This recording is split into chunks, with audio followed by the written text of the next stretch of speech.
Hello everyone! Hey! Today we're talking about my eating disorder and how it affects me and other people around me. Yeah. So, yeah. I just want to make people aware that if they get triggered by talking about food or eating disorders or anything related to that, then just to click off, because it's not worth putting yourself in distress over something that we're discussing. So just click off if you don't feel comfortable watching it. Also, a quick thing, if you are a family member or a friend with someone who has an eating disorder, stay, watch. You might find some useful things out. Okay. I think the first thing you should mention is sort of your relationship with food growing up. And how you sort of like dealt with food around that time. Yeah.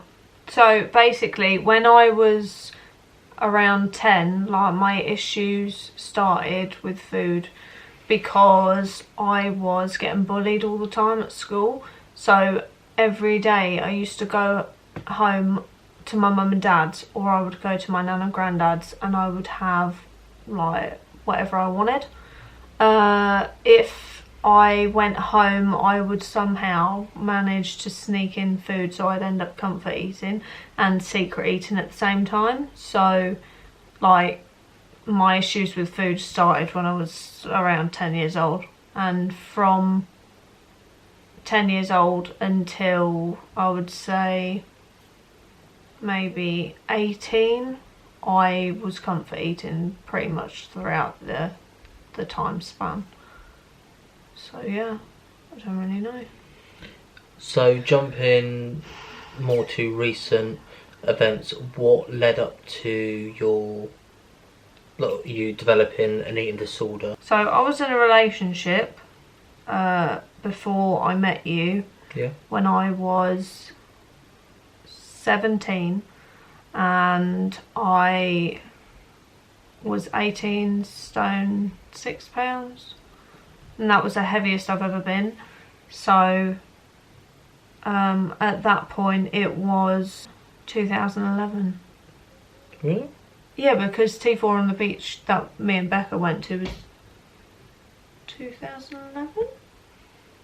You were 17, yeah? I was 17 and 18. Oh yeah, like yeah, 17 and 18 when I was with this Yeah, 9 guy. years ago, sorry. Don't know where I got 11 from. No, it's fine. So yeah, basically I was the heaviest that I'd ever been. At that point I wanted, like, the relationship ended, and at that point all I wanted to do was lose weight, because prior to that, my brother did an amazing job with his own weight loss, and he lost an awful amount of weight, but did it in the right way. I didn't do that. I thought I did at the time, but I just didn't.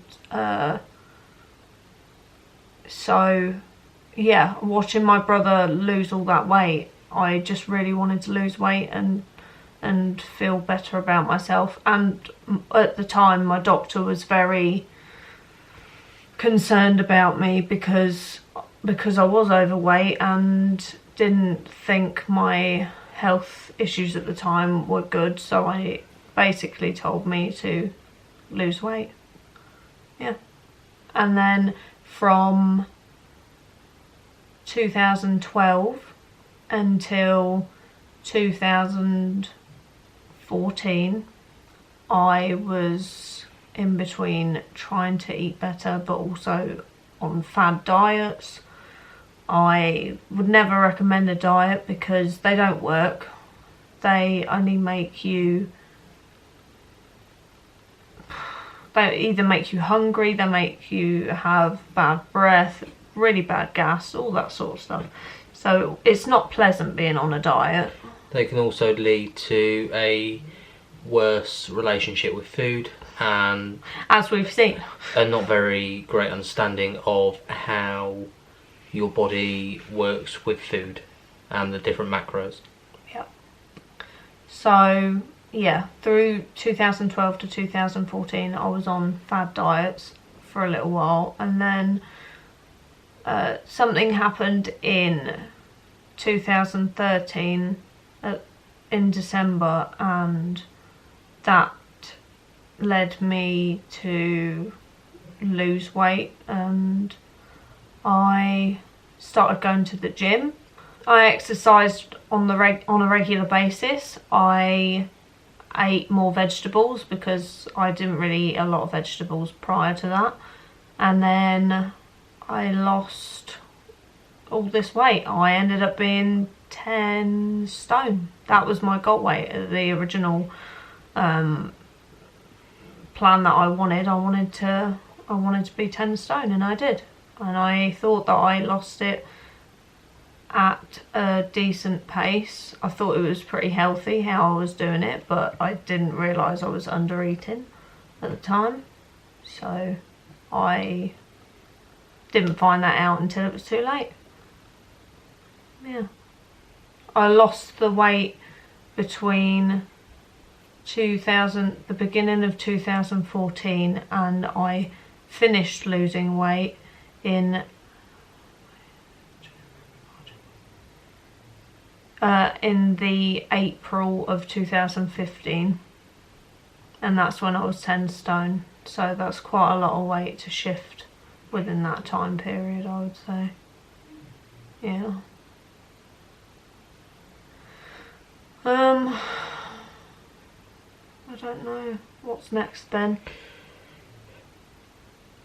So would it be worth mentioning the warning signs that were noticed but not really, they're mentioned but not brought up as a serious red flag? Yeah, so basically when I was losing weight, I was tracking everything that I was eating on this phone app that I had, and basically what happened on it was every time I would lose weight and I would track that I'd lost weight, I would put it into this app. I would then be given less calories to eat, which I never understood at the time. I always thought it was really stupid that I would get less calories even though I was losing weight. I would have thought by losing weight I'd be able to get more calories in, because, you know, when you're exercising a lot you should be getting calories, like a decent amount, and I wasn't. So I didn't realise it wasn't a bad thing, but at that time I just didn't care. I wanted to lose the weight. So by the time it was too late, I think I was eating maybe 1100, 1200 calories, and that was it. And that was just on a daily basis, and that was with exercising every day except for Sundays, and that would be it. And then I started to binge eat after I just couldn't take it anymore. I needed food. I was constantly hungry every day, so I just needed to eat more. And in May 2015 I started binge eating, but I was exercising twice a day to balance out how many calories I'd taken in from like a binge, and then I would eat regular meals after a workout, so I'd try and balance it all out. And that went on from May until September 2015. So yeah, that was a rough time, I would say. Yeah. Yeah, I don't really know. It's hard to like talk about. You don't, when you're in that kind of mindset of knowing you've got an eating disorder, it's harder to talk about, because you have to deal with the fact that you've got one. So if I start crying, you will just have to deal with my ugly cry. But yeah. I'd say at the time where you were tracking calories and restricting, there were times we'd meet up Oh for my a God. coffee, Yeah. but you'd just have a water. You'd never treat yourself. You'd never have even sort of like a muffin or half a muffin. Nope. I wouldn't even have a bite of a muffin. I remember it got that bad, but I didn't think it was anything. I didn't think anything was wrong. These are the things you need to pick up on. If you can't pick up on these certain things, then hopefully like the people that you're around will like help you and support you, and hopefully see the signs. Things like that are really important, especially if you're like with somebody else, because then that way they can pick up on it as well. Like signs I noticed at the time, you'd always give an excuse to why you wouldn't have a coffee or a hot chocolate or something to eat. Tea. Even a tea, you wouldn't have a tea. No. And it was there's something that would really wind me up. And I'd often go home and I would sort of say, I don't get why she will just only ever have water. Yeah. And it played on my mind for months after. I think we sort of like stopped talking briefly after that. And I think we reconnected in the September. Yeah. We reconnected literally two weeks after I started making myself sick. That's what happened in the September, is that I started binging in the between May and September, and then in September everything just felt it was too much. Like everything kind of fell on my shoulders, I felt at the time, and I couldn't deal with life. I couldn't deal with changes. I couldn't deal with people. So I ended up just making myself sick. And that was the start of my bulimia. And that was nearly 6 years ago now. No. 4.5. What are we on? 2020. No, so it's 5 years. That's nearly 5 years ago now. Yeah. Wow. And I remember when we did reconnect, sort of we had a catch up and you told me what happened, that you'd start making yourself sick, what was going on with your eating, and I think that's when all those red flags from when we'd go out for a drink came crashing down. And excuse me, is at that time I said to you that you need to make an appointment. This was, the appointment was about February time, 2016. Well, we got a doctor's appointment for you for the next day or a few days later. Right. But I was never officially diagnosed until... No, the doctor we spoke to when I expressed my concerns, because everything you said to me in that chat made me very uncomfortable about, not sort of like uncomfortable talking about it, but uncomfortable leaving it. Not sort of forcing you to take action, essentially. Yeah. And when we went to the doctors, I remember you were very quiet. Yeah. And I remember saying, I can't remember the doctor, not relevant really. But when I said, so she's been doing this, that and the other, I think it could very well be X, Y, Z. Yeah. They agreed. But I think I know who it was. Yeah, but they couldn't diagnose you themselves because it's not their speciality. No. And because you had to be referred to another section, because it is a mental health issue, and it is something that normal doctors cannot diagnose. They can have a pretty damn good guess, but to be diagnosed officially, you have to be referred to a psychologist, I believe it is, and that's why it took so long. You got on the waiting list to see the psychologist, and we won't talk about that now. No. And that's why you were diagnosed in February. Yeah.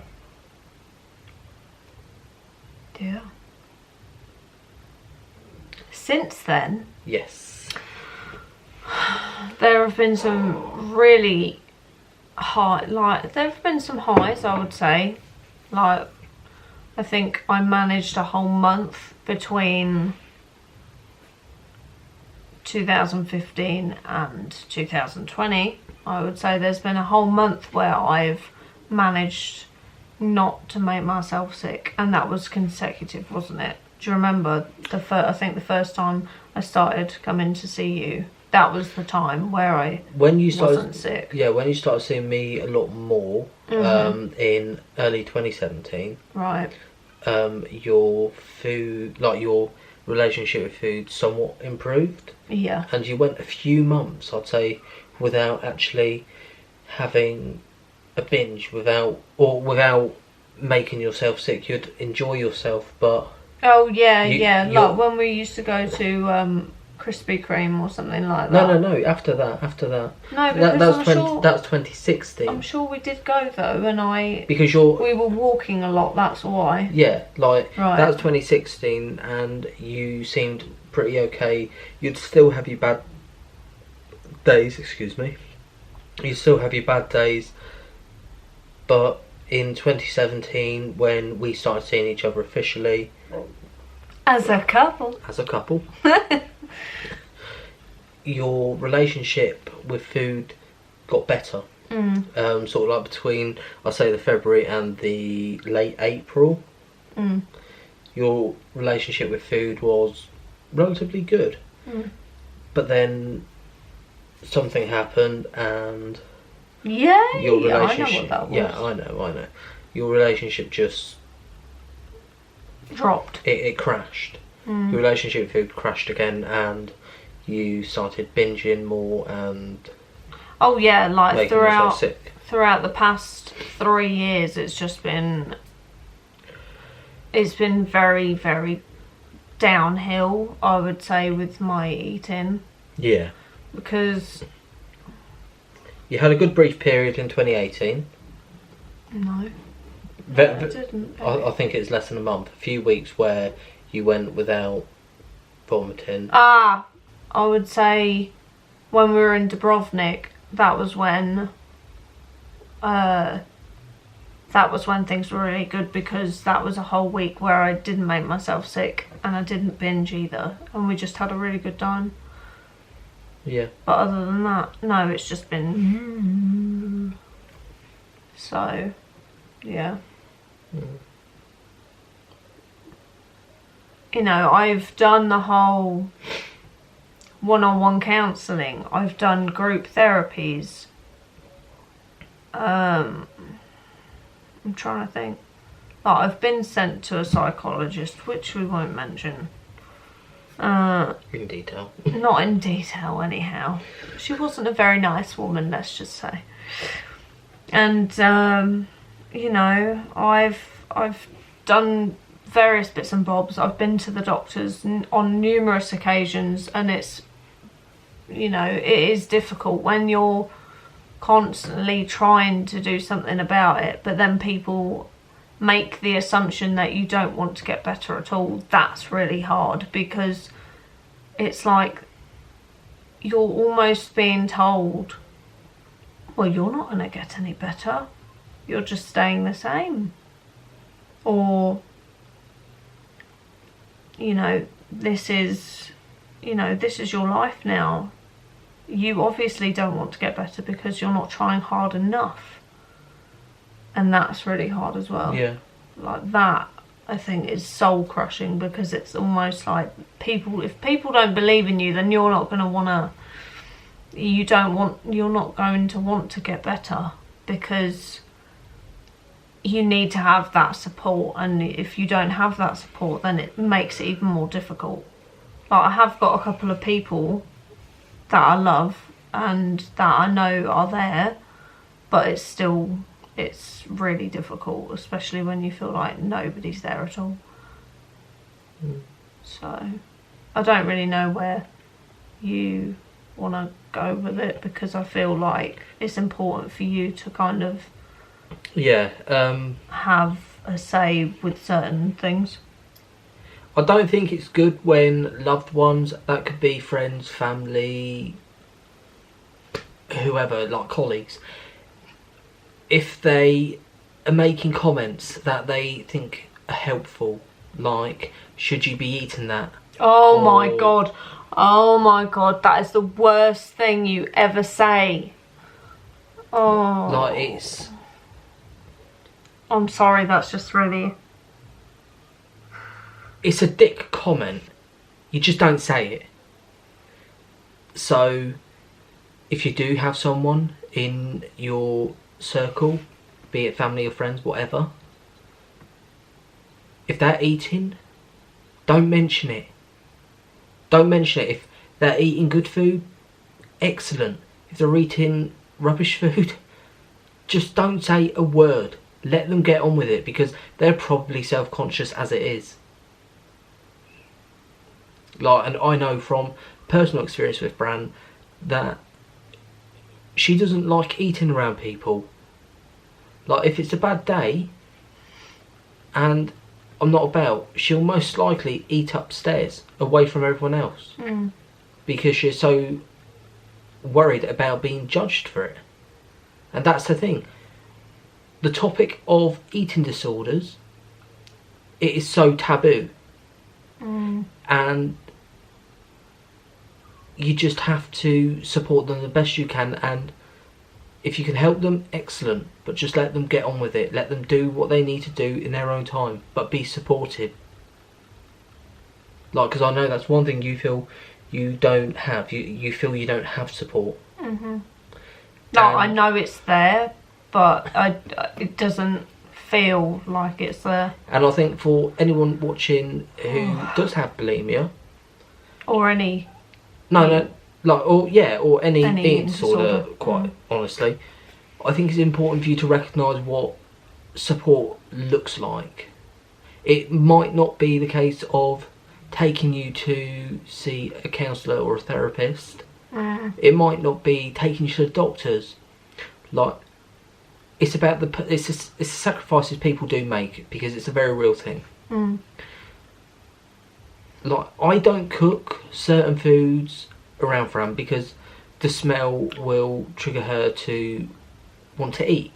Yeah, smells are definitely one of the worst things for me, at least. I've noticed that if there's something cooking downstairs, or Ben used to cook some really nice meals, I just couldn't resist, and I'd end up going to the shop or ordering takeout, just something to make myself sick on, essentially. Yeah. Carry on. Sorry. No, like, as Fran said, like, I used to cook some really nice meals. I love cooking, but when I cook, You're conscious of what you cook. I'm very conscious about what I cook. I don't like cooking food that smells nice or smells strong, because Damn, that bland food. well, yeah, it is bland. No, there are still things that you can cook, you know. But yeah. For example, if I was to do A fry up. a fry up, for example, I mean, that's not the best example, but it is. It is something you can't be around. Yeah. It's a smell that triggers you to want to eat crap foods. And that's one thing I won't cook around you. Yeah. I won't. See, the thing is, he makes an amazing meal, Domada. What is it? Yeah, Domino. It's Gambian peanut stew. And it is delicious. Honestly, it's one of the nicest things that he cooks, and as much as I love it, like, it is a triggering smell. There's something about certain foods that I end up binging over. I don't know what it is, but I just get this feeling in the pit of my stomach, and then it all just kind of crashes after that. So I'm not sure. I don't know if anybody else has that sort of issue with it when they've, like, with their eating disorder, but there's something about smells that really makes my eating disorder flare up more if it hasn't already. So, but that is the thing with smells, with tastes. They can trigger good memories. They can trigger bad memories. They can trigger all sorts of emotions, and that's what a lot of people forget. It's like if you have a childhood meal that you've not had in years, that could trigger really good nostalgic memories. It can sort of make you emotional because it takes you back to a certain time of your life. Like, you get the point.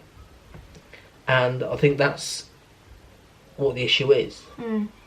Like, with you, it's because you can't eat those foods. And that is no doubt why you get triggered not eating them, sorry, sort of smelling them. I mean, I think for me the worst thing with my eating is that at the moment, throughout the entire time that I've had my eating disorder, I would say that any tiny, small, significant thing, even if it's something that changes throughout the day, that can trigger someone.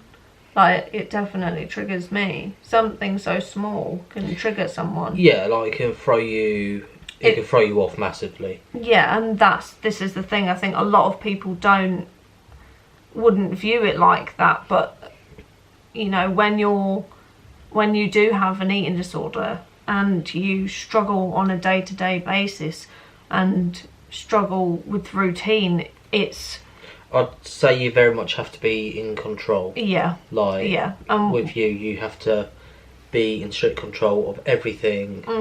Like, with your food, you have to measure it out. Oh yeah, everything needs to be measured out. Even one minor sort of discrepancy in that can throw you off and trigger you to go off the edge and have a bad day. I mean, it's like today, for me, is a good day because we had dinner together, which is a very rare thing.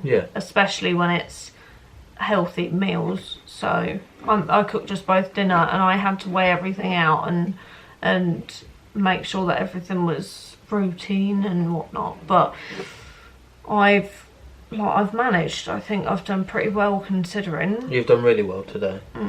But it's these things that you need to look out for, especially when you are someone who if you're a partner of somebody who has an eating disorder, or if you're like a parent especially, and you're living with your child who has an eating disorder, you definitely need to like look out for these things. So if you're going to get into an argument with them, or I don't know, something could happen during the day and it could really upset them, you just need to try and take yourselves and them out of the situation and try and support them and just say, look, we're here for you. If you have a bad day, then that's, you know, it is what it is.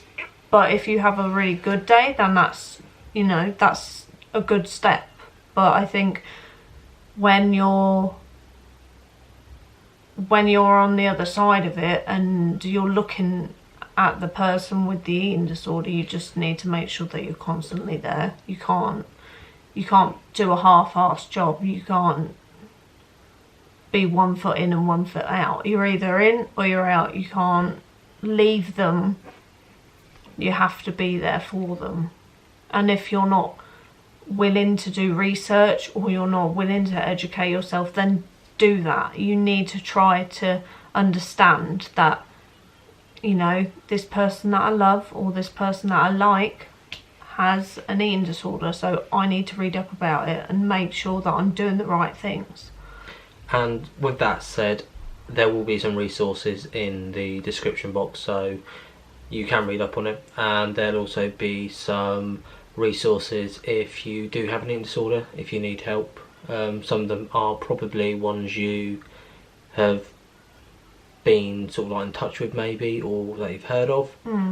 But they will be in the description box below. Yeah.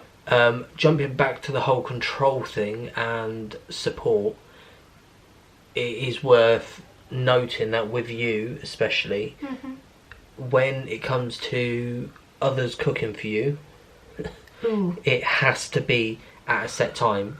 For example, if... I thought you meant like portions and things like that. No, that's part of what I'm going to discuss now. Okay. So, if I was to cook you a meal, and I went out somewhere, and say I said, right, I'll be back at 5:30, dinner's cooking, I will serve up at 6, but I didn't get back till, say, 7:30. I already know that when I get back, you've probably already started, like, eating, and it's probably a bad day.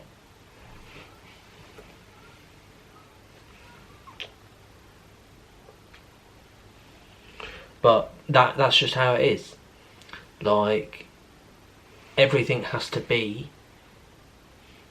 almost done with military precision. Like, if you're going to eat... Yes, Monica Geller. No, if you're going to eat at 6, you eat at 6. Like, you can't... You have to keep track of time. You have to make sure that you do your best to support them, and that means probably sacrificing doing a fair few things in your life. No, you don't apologise. Like, you can't help having an eating disorder. You didn't ask for this, and that's the thing. Like, and it does get difficult. It does get difficult. Being in a relationship with someone with an eating disorder, it is difficult, and you can't go and do things on a whim. Oh, dates. Yeah. Like, you can't go on dates. Like, not foodie dates. No, you can't go out for a meal. Like, if you go to the cinema, you have to be really aware of what snacks you're getting, if any. Or you take your own. I know it's boring and, you know. No, I get you though. No, but I remember when we used to go when we used to go to the cinema, Yeah. when we used to go to the movies, you'd get so annoyed when we would be in a group of people and other people would take snacks, and you get so annoyed because I remember you saying, oh, that's not It ruins the experience, which it does. At least buy some popcorn, you stingy gits. Oh, yeah, but I mean, the place we go is extortionate. I mean, Yes. you know, but yeah. £75 for a box of popcorn. But definitely, I do agree with that. You take your own snacks. If you can't deal with the snacks at the movies, you just take your own. Even if it's loud, crunchy stuff, you just take it because if it's something you can eat, then, you know, sod anybody else and what they think. Yeah. You can be that annoying person in the back that's eating something really, really loud. Especially in the quiet scenes. No, that's you, that is. That is me. I'm just that ignorant person. Well, you said it. He said it. I didn't say it. I know what I am. Anyway. Yeah, so dates are a difficult one. They're very limited.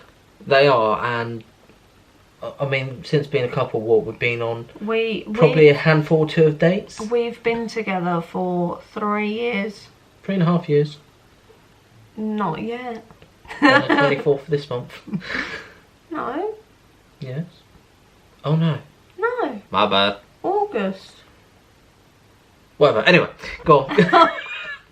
Count. So yeah, we've been together for 3 years now, and I'd say we've been probably maybe 10 dates. But I mean, that's just us. So, you know, you do, when you're in a relationship with somebody who struggles with an eating disorder or food in general, just be very aware of certain things like that. You take them somewhere where, you know, bowling if they like that. You could take them. You could go for a coffee. Yeah, you could go for coffee. Yeah, but that could lead to. Yeah, well, it it all just depends on the person. I mean, you could take them for coffee. You could go around the park.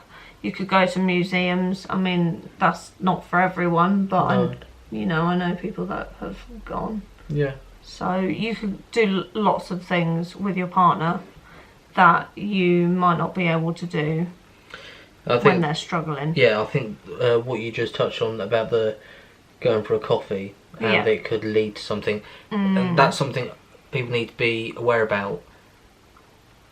Like with Fran, when we've gone for a coffee, on numerous occasions it has led to her having a bad day. And that could just be due to, I could order a pot of tea, and that usually does me fine. But then I'll probably ask for, not cake, but I'll probably want... like, you'd be eyeing things up in the display counters and all that. They're so tempting. Bad idea. But there'll be something that I'll want to split with you, and I will be like, I'll be fine. It'll be fine. And some days I will be fine. Yeah. And the day will continue and I will have a good day with food. But then there'll be other days where I'm like, actually no. I want this food and it's just going to end up costing me the day of eating healthy. So that's another thing that you need to look out for. Sorry, that was you who was No, that's talking. Fine. No. How does it affect you, like, overall? Because I think a lot of people will need to. With me, like, I'm resentful at your eating disorder, not at you. Like, frankly, if your eating disorder was a person, I would kick the living crap out of it. Because it has put a stop to so many things with us, and so many things with our relationship. Like, we can't do as much as what we would be able to do. Yeah. And what people need to understand, more so partners especially, and families, it is not their fault that they can't do certain things because it's a trigger, or because certain situations that could put them in could lead to a binge. Like Fran and I, we can't go, I don't know, we can't go out for a simple meal. We can't go out for just a bite to eat. We can't even go out for breakfast. No, and that's the thing. Like, and you have to remember not to hold any resentment to the person. Like, as easy as that could be, and it's easier than holding resentment to something that isn't a physical entity. Like, for me, I try to understand that it's not Fran's fault. Like, it's too easy for me to resent her.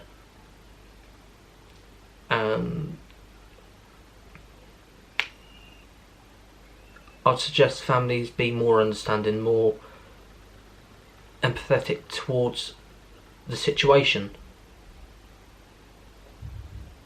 Because it's affecting the person with the eating disorder far more than it's affecting you. And that's not me putting other people's feelings into question. It's not me discrediting other people's feelings. It's me being someone who has lived with someone with an eating disorder for 3.5, 4 years, as a friend and as a boyfriend. What are you thinking? Just a lot of guilt. But that's the thing, and yeah, like the person with eating disorder will feel guilt. Mm. They will feel shame. They will feel so many emotions that you're probably not even aware of. And that's the thing. As I said, like what Fran said she's feeling, I could easily cut out, but I refuse to, because that's a reality. She feels guilt because of what her eating disorder has done. Mm. Or the way it affects our lives. It does affect everything. Like, it affects so many relationships. Mm.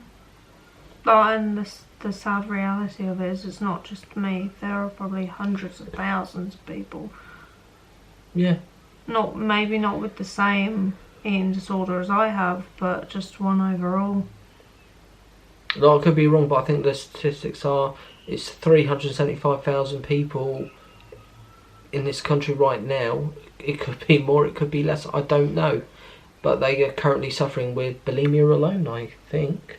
This is why we put out a video, because if we can help one person by me making myself more vulnerable online, then it'll be worth doing. And that's exactly it. Like those with eating disorders, they will no doubt already feel vulnerable. Mm. They will already feel like they're being looked at. Like whenever they touch a bit of food, they'll probably feel that they're being stared at, and that everyone in the room or everyone around them are judging and looking at them. And I know I've briefly touched on this earlier in the video, but you just have to just ignore them. Just ignore the fact that they're eating. Make them feel as comfortable as possible. And I think I've not actually said this, and it is so important. I don't know what your views are, but do not exclude them from anything. No. Like, give them the opportunity. If they say, yeah, like, I'd really like to do that, that's great. Yeah. Let them join in. But if they do end up having a bad day, if they end up sort of binging and purging, then do you know what? They've done something, they've put themselves out of their comfort zone, and they're joining in. But if they say, no, I don't want to do it, and the one thing I've noticed over the years, it's generally parents who keep pushing, and they just keep pushing, do this, oh, and they start piling on the pressure. That will leave the person with the eating disorder with so much guilt, and it will put so much pressure on them that they'll feel like they have no choice. And grandparents as well. Yeah, grandparents too. It doesn't, that makes it hard. It doesn't matter who it is, whether it's friends, family, grandparents, colleagues. If any of the people in your circles don't want to go out with you, and it doesn't matter if they have an eating disorder, I think this is just a general message. If someone doesn't want to do something, respect that. If they have said no a few times and you want to do something, always ask, because then you're starting to exclude them because they've said no a few times. The one thing I will say quickly is that if it's something like, do you want a takeout, or do you want this from the shop, or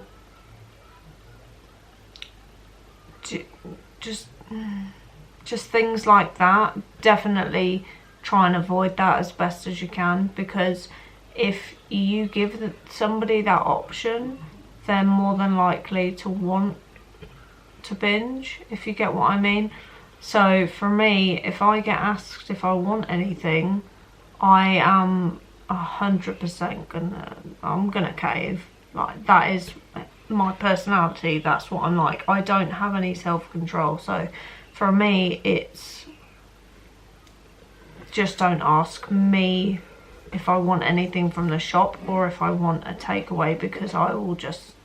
Yeah, that's very true. Like, and I'm happy to admit it. Yeah. I've offered you things in the past, and I think it's more just out of habit, and I really I have no excuse. I know, but it's just something that I think a lot of people don't. They may not see it as a problem, but when you look at it from somebody else's point of view, it is a problem. Like if I went to the shop and I grabbed a bar of chocolate for myself, and I had 4 squares left, and I offered them to Fran. You're talking about a big bar of chocolate. Yeah. Right. Obviously. The likelihood is that will be too much for her. 4 squares of chocolate. 1 square of chocolate is too much sometimes. But I think a lot of people choose to ignore an eating disorder if they see it. They do. Because it's uncomfortable. It's an uncomfortable topic to discuss. It's something people don't want to listen to, and I think it's something that people are afraid of. But if you're open, I'm pretty open, I would say. Yeah. Like, I'm always open about my issues and my mental health and everything like that. I think if you're like me, if you're open enough to share your story with someone, then just do it, because it won't be you by yourself anymore. So you'll have somebody to talk about it with, and hopefully it'll make something easier for you. I think throughout the past 5 years I've struggled so much with my eating that I do feel like I'm alone, but I know that I have my boyfriend, or I've got my parents, or I've got my 2 best friends there if I need them. So yeah, just anyone, if it's a doctor, friend, boyfriend, girlfriend, mum, dad, grandparent, anybody that can hear you and that can be there for you. Or even if it's just somebody that you watch on YouTube, if you relate to them and you feel like you're confident enough to talk to them about it, then just write them a message. Even if you don't feel comfortable talking to somebody face to face, write them a message, because I'm sure they'll listen to you. Yeah. So you ready to round this up? I am. Yeah. I feel very drained.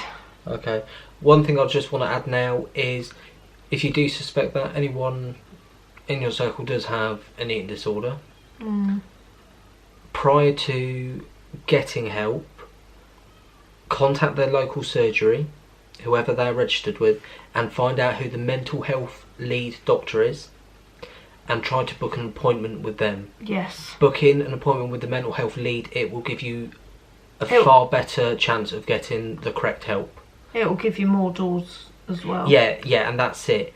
As they have frequent meetings with sort of various organisations that they work with on either a weekly, fortnightly or monthly basis, so they know what is available. And support, just give the person as much support as possible. I think that's it. Yeah. Okay. You good? I feel like if one person gets anything out of watching our video, that will make me happy. Like, even family member of somebody who suffers with it, or someone who actually does suffer with an eating disorder,